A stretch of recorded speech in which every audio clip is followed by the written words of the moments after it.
Alors que l'organisation Reporters sans frontières réclamait ce jeudi aux autorités des preuves de vie du journaliste porté disparu, 2 corps sans vie ont été retrouvés au fond de ravin. En Zambie, après la présidentielle de ce jeudi qui s'est déroulée dans le calme, le dépouillement a déjà commencé et les électeurs attendent ce vendredi les premiers résultats. En Chine, au moins 21 personnes sont mortes ce jeudi dans l'explosion d'une centrale à charbon. Les causes de l'accident font l'objet d'une enquête.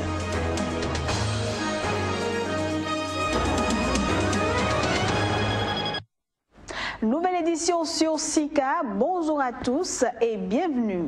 En Zambie, les populations attendent impatiemment les résultats de la présidentielle. Malgré une campagne tendue entre Edgar Lungu et son rival Hakainde Hichilema, les élections se sont déroulées sans incident majeur ce jeudi et une participation élevée des électeurs a été notée selon la commission électorale. Ce vote compte non seulement pour l'élection du président, mais aussi pour leurs députés, leurs conseillers municipaux, ainsi que pour un référendum sur une modification de la Constitution.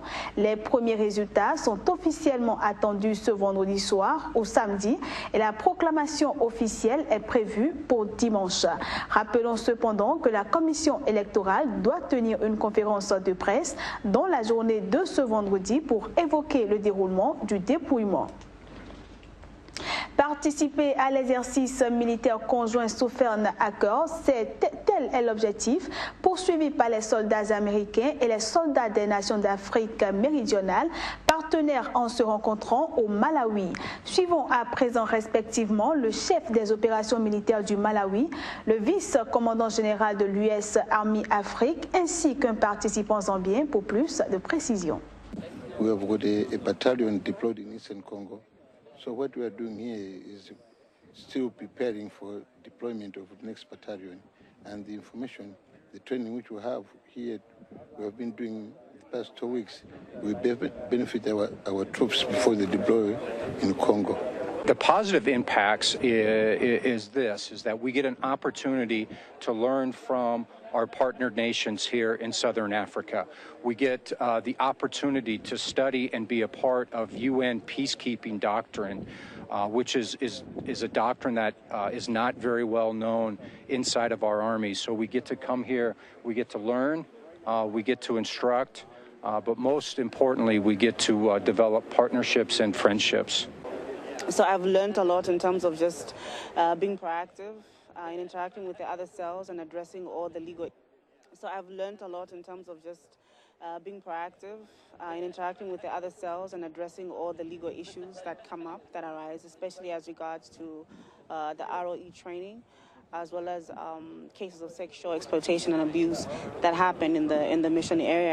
En Guinée-Conakry, le procureur de la République a requis 5 ans de prison contre Ousmane Gawal Diallo, député du principal parti d'opposition, l'Union des forces démocratiques de Guinée. Poursuivi pour offense au président Alpha Condé, diffamation, menace de mort envers des responsables du parti présidentiel et trouble à l'ordre public, l'accusé devra passer ses prochains jours derrière les barreaux.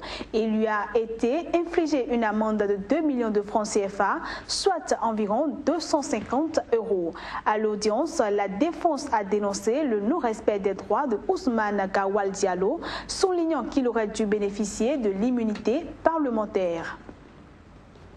Au Bénin, les audits annoncés pour contrôler la gestion de la filière véhicules d'occasion par la Ségug sous l'ancien régime continuent de faire couler beaucoup d'encre et de salive.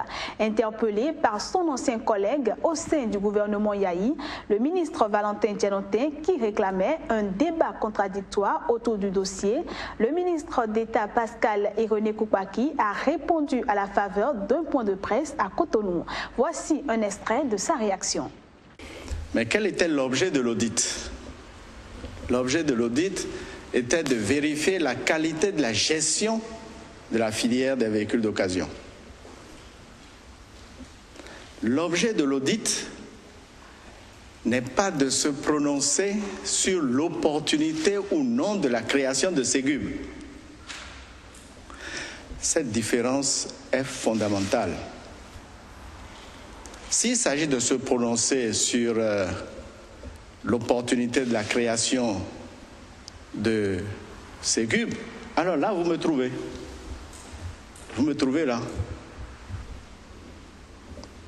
On est en train de vérifier la qualité de la gestion.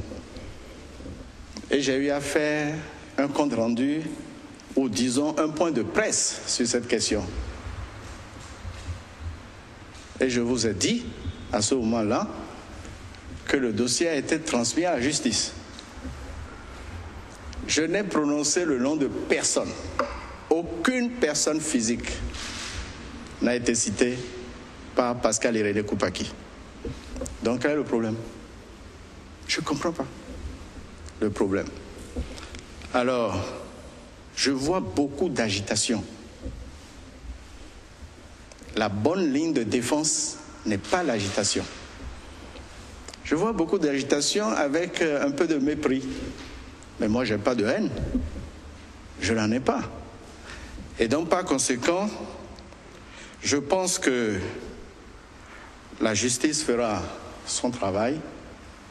Si je suis demandé, parce que je détiens des informations sur la gestion de la filière, mais je répondrai à la justice, sereinement. Donc, c'est vrai, il y a beaucoup d'agitation, mais moi, je passe mon chemin. Toujours au Bénin, la Gab School Awards a procédé ce jeudi au lancement officiel de la 3e édition du Salon de l'étudiant. Une initiative qui vise à venir en aide aux nouveaux bacheliers dans le choix de leur filière d'études. Voici le reportage.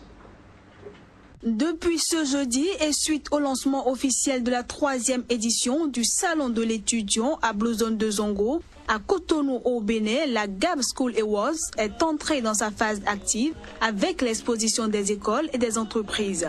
Ainsi, durant 3 jours, les nouveaux bacheliers ainsi que les parents d'élèves pourront prendre connaissance des différents produits et des offres des structures partenaires de ce salon, vu que le dit salon a ouvert un espace d'échange et d'innovation des grands établissements scolaires et universitaires du pays. De même, selon les explications du promoteur de Gab School Awards, Faustin Guy Agnero, un séminaire de formation a été prévu en direction des nouveaux bacheliers et des parents d'élèves. En dehors de la Gab, entendez la Générale des Assurances du Bénin, qui expose ses produits. On peut également noter la présence des stands de l'Institut universitaire des sciences et technologies à Javon-Sébastien, l'école HECM, ESSEP Le Berger, Média Contact et bien d'autres exposants. À l'issue des 3 jours que vont durer le salon de l'étudiant, la cérémonie de remise de prix aux meilleurs étudiants au brevet de technicien supérieur BTS 2015 et aux entreprises scolaires et universitaires qui se sont illustrées par la qualité de leur travail et de leur performance au cours de cet examen national seront primés, et ce sera au cours d'un dîner le samedi 13 août. Ce journal se poursuit, je l'annonçais en titre, au Burundi, l'organisation Reporters sans frontières continue d'alerter sur la situation des droits de l'homme dans le pays et à Bujumbura en l'occurrence. Ce jeudi, elle a réclamé aux autorités des preuves de vie du journaliste Jean Bigirimana, porté disparu depuis le 22 juillet. Au cours des investigations, pour avoir de ces nouvelles, 2 corps sans vie ont été retrouvés au fond d'un ravin. Plus de précision à travers ce reportage.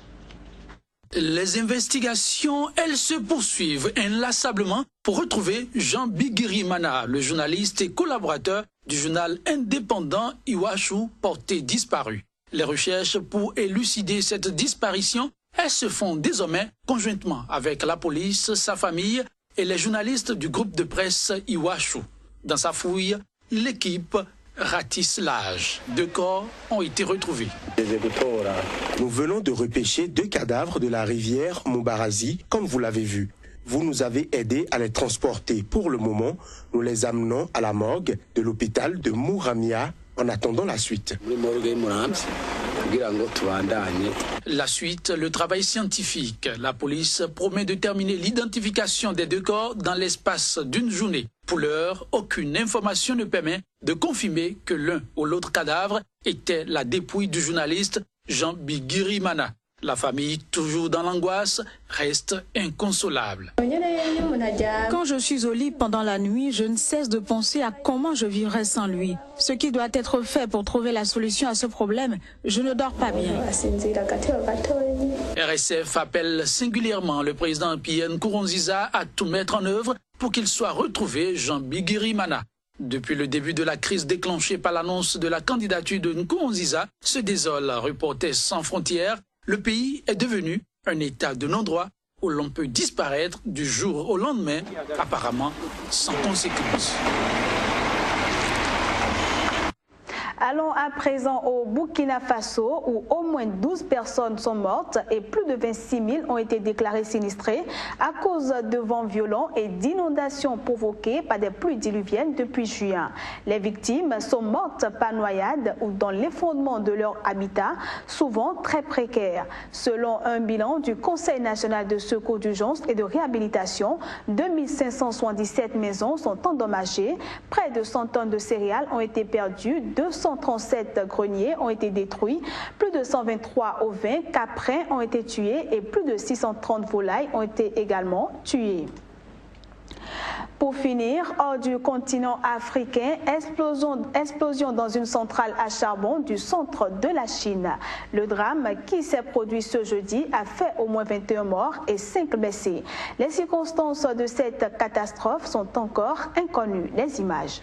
C'est sur un site industriel de la ville de Danyang, dans la province du Hubei en Chine, qu'a eu lieu la détonation. Cette dernière a été provoquée par la rupture d'une conduite de vapeur sous pression. Des opérations de secours étaient toujours en cours ce jeudi soir. Cet accident intervient presque un an jour pour jour après la terrible explosion en août 2015 d'un entrepôt de produits chimiques dans le port de Tianjin. Lequel accident qui avait ravagé le quartier résidentiel voisin et tué au moins 165 personnes. Les accidents industriels sont fréquents en Chine. Les réglementations en termes de sécurité sont régulièrement ignorées et contrôlées de façon extrêmement laxiste sur fond de corruption ou de relations étroites entre entrepreneurs et autorités.